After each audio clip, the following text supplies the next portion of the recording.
কখনো কি এমন হয়েছে যে আপনি কারোর জন্য অপেক্ষা করছেন, এমন একজনের জন্য যার কাছে একসময় আপনিই ছিলেন সব? আপনি ফোনের দিকে তাকিয়ে আছেন, ভাবছেন একটা মেসেজ আসবে, একটা কল আসবে, কিন্তু কিচ্ছু আসে না। ফোনের স্ক্রিনটা অন্ধকার, আর সেই অন্ধকার দেখতে দেখতে আপনি হঠাৎ বুঝতে পারলেন আপনি আর তার কাছে গুরুত্বপূর্ণ নন। আপনি তার জীবনে একটা বাড়তি বোঝা হয়ে গেছেন, একটা বিরক্তির কারণ। আর ঠিক সেই মুহূর্তে আপনি সিদ্ধান্ত নিলেন, আর না, তাকে আর বিরক্ত করা হবে না। আজ আমরা এমনই একটা গল্পের গভীরে যাব। আমাদের সবার জীবনে এমন কিছু সম্পর্ক আসে যা শুরু হয় খুব সুন্দরভাবে, মনে হয় এই মানুষটা ছাড়া আর চলবেই না। আমার আর ওর গল্পটাও ঠিক তেমনই ছিল। ও যখন আমার জীবনে এলো, মনে হয়েছিল বসন্ত এসেছে। ওর কথা বলার ধরন, ওর হাসি, ওর কেয়ার করা, সব কিছুতেই আমি যেন নতুন করে নিজেকে খুঁজে পাচ্ছিলাম। আমরা ঘন্টার পর ঘন্টা কথা বলতাম, এমন কোনো বিষয় ছিল না যা আমরা আলোচনা করতাম না। ও আমাকে বলতো, তুমি আমার জীবনের সেই মানুষটা যাকে আমি কখনো হারাতে চাই না। আমি ওর কথাগুলো বিশ্বাস করতাম, অন্ধের মতো বিশ্বাস করতাম।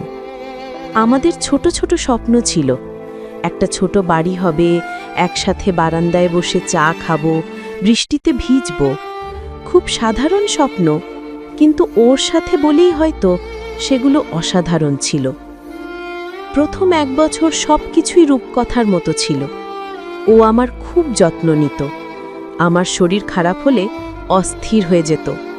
আমার মন খারাপ হলে কিভাবে এক মুহূর্তে সেটা ভালো করে দিতে হয় তাও জানত। আমি ওর ওপর পুরোপুরি নির্ভরশীল হয়ে পড়েছিলাম। হয়তো এটাই আমার সবচেয়ে বড় ভুল ছিল।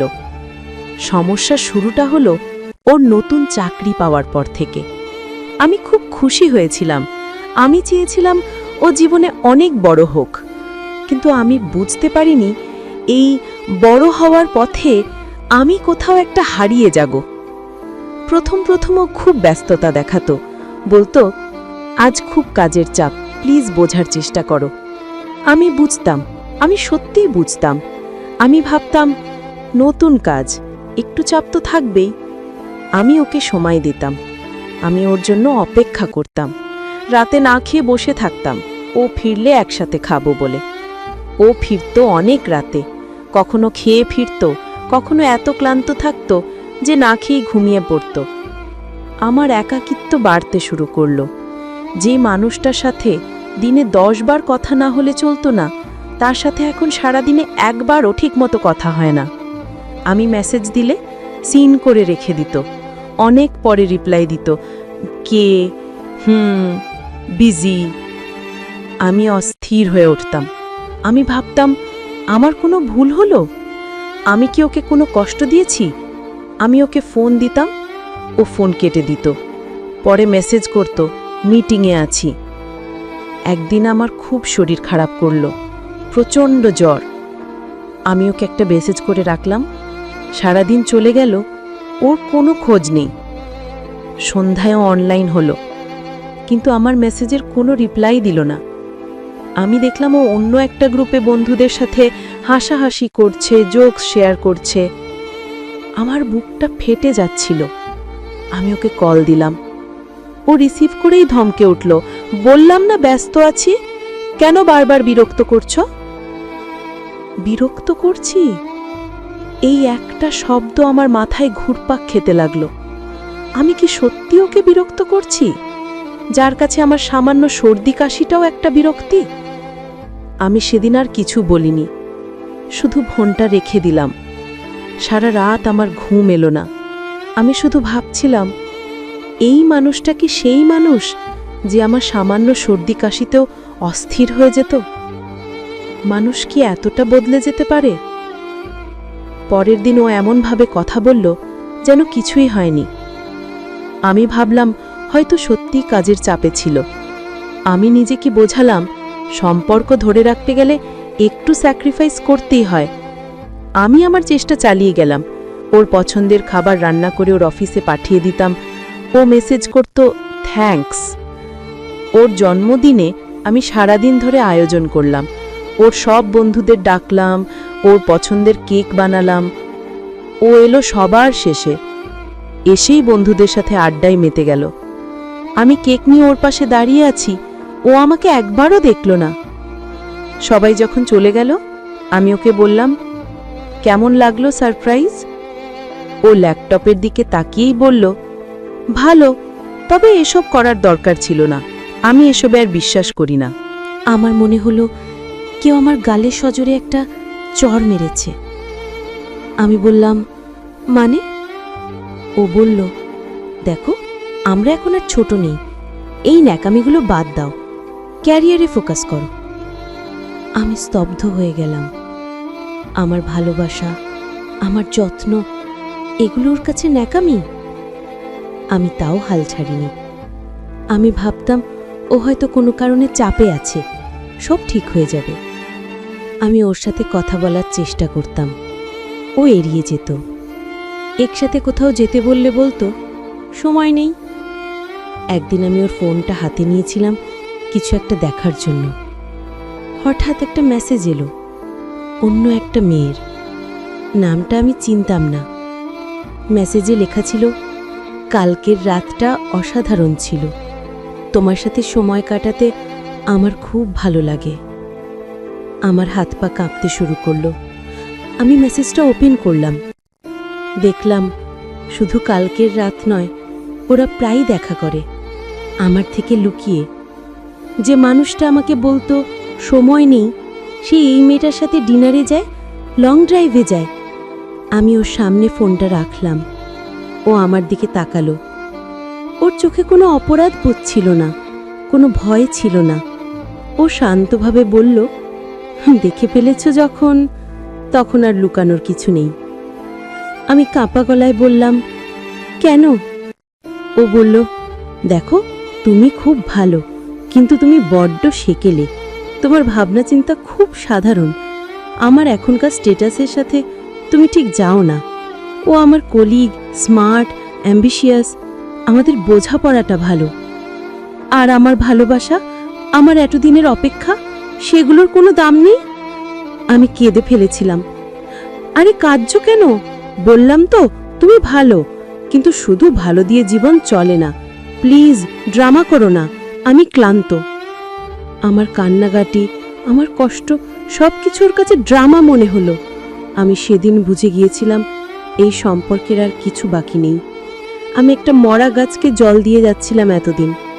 সেদিন ইউটিউবে একটা ভিডিও দেখছিলাম, শিরোনাম ছিল, অবহেলায় শেষ হলো একটি ভালোবাসা। ভিডিওটা দেখতে দেখতে আমি শুধু কাঁদছিলাম। মনে হচ্ছিল এটা তো আমার গল্প। অবহেলা, হ্যাঁ, অবহেলাই তো সব শেষ করে দিল। আমি ওকে এতটা ভালোবেসেছিলাম যে নিজের সম্মানবোধটাই হারিয়ে ফেলেছিলাম। আমি ঠিক করলাম, আর নয়। যে আমার মূল্য বোঝে না, তার জন্য চোখের জল ফেলে লাভ নেই। আমি যদি নিজেকে ভালো না বাসি, তাহলে আর কি বাসবে? আমি ওকে আর কিচ্ছু বলিনি, কোনো ঝগড়া করিনি, কোনো অভিযোগ করিনি, কারণ আমি জানতাম তাতে কোনো লাভ হবে না। ও আমাকে আর ভালোবাসে না। আমার কথা ওর কাছে এখন শুধুই গোলমাল। আমি ধীরে ধীরে নিজেকে গুছিয়ে নিতে শুরু করলাম। আমি ওর থেকে সরে আসতে শুরু করলাম। আমি ওকে মেসেজ দেওয়া বন্ধ করলাম, ফোন করা বন্ধ করলাম। ও প্রথম প্রথম খেয়ালও করেনি, হয়তো ও এটাই চাইতো।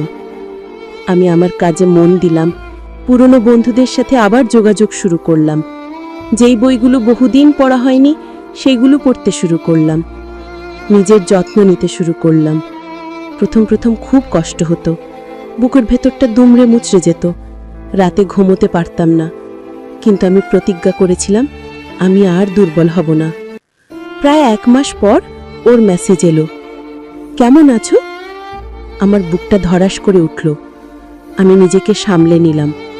অনেকক্ষণ পর রিপ্লাই দিলাম, ভালো। ও লিখল, আজকাল কোনো খোঁজ খবর নাও না? আমার হাসি পাচ্ছিল। যে মানুষটা আমার খোঁজ নেওয়ার সময় পেত না, সে আজ আমার থেকে খোঁজ চাইছে। আমি লিখলাম, তুমিও তো নাও না। ও বলল, আমি তো ব্যস্ত থাকি, তুমি তো ফ্রিই থাকো। এই একটা কথাতেই আমি আমার শেষ সিদ্ধান্তটা নিয়ে ফেললাম। ওর ধারণা আমার কোনো কাজ নেই, আমার জীবনটা শুধু ওর জন্য অপেক্ষা করার জন্য। আমি বুঝলাম আমি এতদিন ভুল জায়গায় আমার আবেগ খরচ করেছি। আমি ভাবলাম কিছু কিছু মানুষ আছে যারা কাছে থাকলে তার মূল্য বোঝে না, তাদের জন্য হয়তো দূরে সরে যাওয়াই একমাত্র উপায়। সেদিন আরেকটা ভিডিওর লাইন মনে পড়ছিল, হারিয়ে ফেলার পর বুঝবে সে। কিন্তু আমার মনে হলো ও বুঝলেও আমার কিচ্ছু যায় আসে না, কারণ ততদিনে আমি অনেক দূরে গিয়ে যাব। আমি ওকে আর কোনো রিপ্লাই দিলাম না। আমি ওর নাম্বারটা ডিলিট করে দিলাম, সব সোশ্যাল মিডিয়া থেকে ব্লক করে দিলাম। আমার জীবনের প্রতিটা কোণ থেকে আমি ওর অস্তিত্ব মুছে ফেললাম। এটা সহজ ছিল না, খুব কঠিন ছিল। যে মানুষটা আমার নিঃশ্বাসের সাথে মিশেছিল তাকে ভুলে যাওয়াটা মৃত্যুর মতো। কিন্তু আমার বেঁচে থাকার জন্য এটা দরকার ছিল, আমার নিজের সম্মানের জন্য এটা দরকার ছিল। আজ অনেক দিন হয়ে গেছে, আমি এখন অনেক ভালো আছি। আমি আমার জীবনকে নতুন করে সাজিয়েছি। আমি এখন জানি ভালোবাসা মানে শুধু কাউকে পাওয়া নয়, ভালোবাসা মানে নিজেকে সম্মান করাও। আমি জানি না সে এখন কোথায় আছে, কেমন আছে, আমি জানতেও চাই না। আমি শুধু জানি আমি আর কখনো ওর জীবনে ফিরে যাব না। আমার এই গল্পটা হয়তো অনেকের জীবনের সাথেই মিলে যাবে। আমরা অনেকেই এমন সম্পর্কে থাকি যেখানে আমরা শুধু দিয়েই যাই, কিছুই পাই না। আমরা অবহেলিত হই, কষ্ট পাই, তারপরেও সম্পর্কটা ধরে রাখার জন্য আপ্রাণ চেষ্টা করি। কিন্তু একটা সময়ের পর থেমে যাওয়াটা খুব জরুরি। যখন আপনি দেখবেন আপনার উপস্থিতি কারো কাছে বিরক্তির কারণ হয়ে দাঁড়াচ্ছে, তখন নীরবে সরে আসাই ভালো, কারণ জোর করে ভালোবাসা পাওয়া যায় না। আমার শেষ কথাটা ছিল আমার মনের ভেতর। আমি ওকে কখনো মুখ ফুটে বলিনি, কিন্তু আমার প্রতিটি কাজ, আমার এই নীরবতা ওকে একটাই কথা বলে গেছে, তোমাকে আর বিরক্ত করব না। এটাই আমার শেষ বিদায়ের গল্প। আউটরো। গল্পটা কেমন লাগলো অবশ্যই কমেন্টে জানাবেন। আমি জানি এই ধরনের কষ্টদায়ক অভিজ্ঞতার মধ্য দিয়ে হয়তো আপনারাও অনেকে গেছেন। যদি আপনারও এমন কোনো গল্প থাকে যা আপনি ভাগ করে নিতে চান, তবে আমাদের জানাতে পারেন। জীবনের পথ চলাটা এমনই, কখনো রোদ, কখনো বৃষ্টি, কিন্তু থেমে গেলে চলবে না। মনে রাখবেন, প্রত্যেকটা শেষের পরেই একটা নতুন শুরু অপেক্ষা করে থাকে।